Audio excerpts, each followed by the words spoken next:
একটা রিপোর্ট দেখছি আমার দেশ পত্রিকায়। সৌদি আরবে গ্রেপ্তার হবিগঞ্জ জেলা পরিষদের প্রশাসক।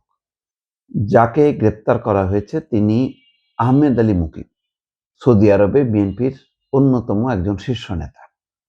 বর্তমানে তিনি আহ, বাংলাদেশের রাজনীতির সাথে যুক্ত হয়েছে পট পরিবর্তনের পর, বিএনপি ক্ষমতায় আসার পর। তিনি বিএনপির আন্তর্জাতিক বিষয়ক সম্পাদক এবং হবিগঞ্জ জেলা পরিষদের প্রশাসক আহমেদ আলী মুকিব, এবং তার সাথে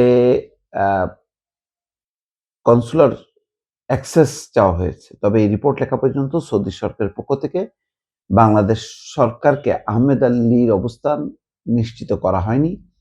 এইদিকে আহমেদ আলী মুকিব সৌদি আরবে গ্রেপ্তারের খবর ছড়িয়ে পড়েছে সামাজিক মাধ্যমে।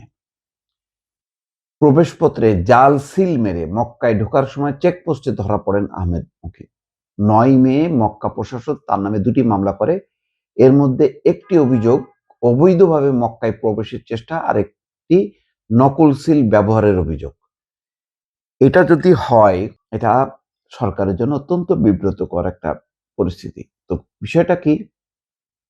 বিষয়টা হলো যে আমার একজন শুভাকাঙ্ক্ষী জানিয়েছে যে আসন্ন হজ মৌসুমের কারণে বর্তমানে আন্তর্জাতিক ওমরা ভিসা স্থগিত করা আছে।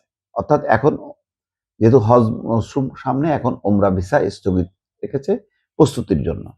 সৌদি সরকারের নির্দেশনা অনুযায়ী 18 এপ্রিল 2026 তারিখের মধ্যে সকল ওমরা যাত্রীকে সৌদি আরব ত্যাগ করতে হবে। ওমরা যাত্রীকে, আচ্ছা, আগামী 11 জুন 2026 থেকে হজের আনুষ্ঠানিকতা শেষে ওমরা কার্যক্রম পুনরায় চালু হওয়ার কথা। জেলা পরিষদের প্রশাসক কর্মকর্তা মোহাম্মদ কামাল হোসেন জানান যে আহমেদ আলী মুকিব 29 এপ্রিল থেকে 8 মে পর্যন্ত 10 দিনের ওমরা পালনের জন্য ছুটি নিয়ে সৌদি আরব গিয়েছিলেন, এখনো ফেরেননি। সৌদি আরব সরকার পবিত্র হজ মৌসুমকে কেন্দ্র করে মক্কায় প্রবেশের নতুন নিয়ম চালু করেছে। সোমবার থেকে কার্যকর হওয়া এই নিয়ম অনুসারে বৈধ অনুপত্র বা পারমিট ছাড়া কোনো প্রবাসী মক্কায় প্রবেশ করতে পারবেন না। মূলত হাজিদের নিরাপত্তা নিশ্চিত করা, হজের আচার অনুষ্ঠান নির্বিঘ্ন করতে অনুমতিপত্র ছাড়া হজ নয় শীর্ষক প্রচারণার অংশ হিসেবে এই কঠোর ব্যবস্থা নেওয়া হয়। হজ মৌসুমে অতিরিক্ত ভিড় নিয়ন্ত্রণ এবং হাজিদের নিরাপত্তা নিশ্চিত করতে কঠোর বিধিনিষেধ আরোপ করছে সৌদি আরব।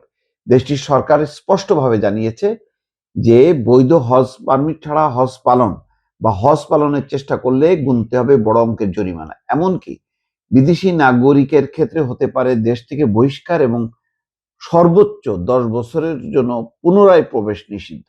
এখন আটক হয়েছে, ছেড়ে দিয়েছে কিনা পরিষ্কার না, রিপোর্টেও তার বিস্তারিত বর্ণনা দেওয়া হয়নি।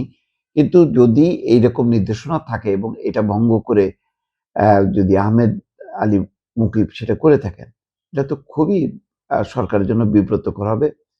কারণ তিনি এখন সরকারের অংশ, ক্ষমতাসীন দলের তিনি গুরুত্বপূর্ণ একজন নেতা এবং হবিগঞ্জ জেলা পরিষদের প্রশাসক।